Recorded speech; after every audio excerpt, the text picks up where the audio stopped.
and by anybody. And not necessarily. People who are avid readers or casual readers are moving towards audiobooks in order either to increase the number of titles that they consume, or because they don't have time to fit in the daily habit of the consuming books. What audiobooks does, it's what is unique to the audiobooks versus other mediums of books, whether ebooks or print, is that you can consume the book while you're doing something else. Globally, hundreds of thousands of copies have been sold this year alone, and plans are underway to penetrate to other nations that have not embraced it.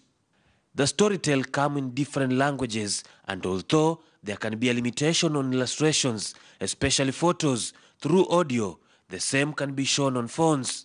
Recently, we've announced the launch in Mexico and in Bulgaria. The Storytell Arabia and UAE is actually set to service all the Arabic-speaking countries, as well as Arabic-speaking people living abroad in Europe and North America as well.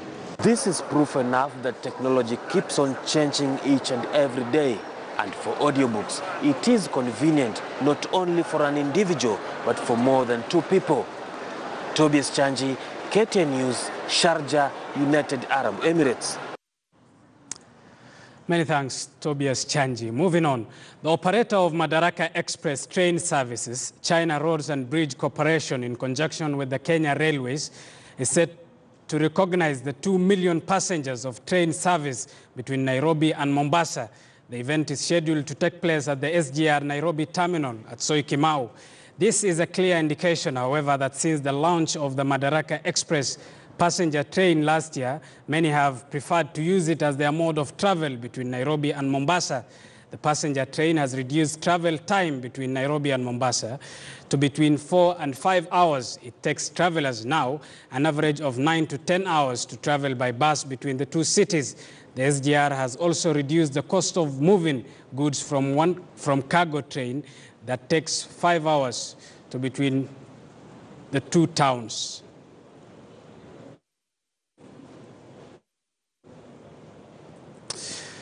Moving on, a businessman in Ilbis area in Kajiado County escaped death by a whisker after the wrath of irate residents who wanted to lynch him after being found with 8 heads of cattle that were said to have been stolen in the area.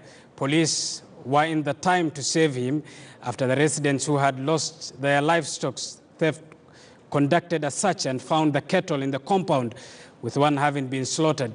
Kajiado DCIO Daniel Nzao Musangi confirmed the incident, saying that the suspect is being held at Kajiado Police Station and expected to be arraigned in court on Monday to be charged with being found in possession of stolen property.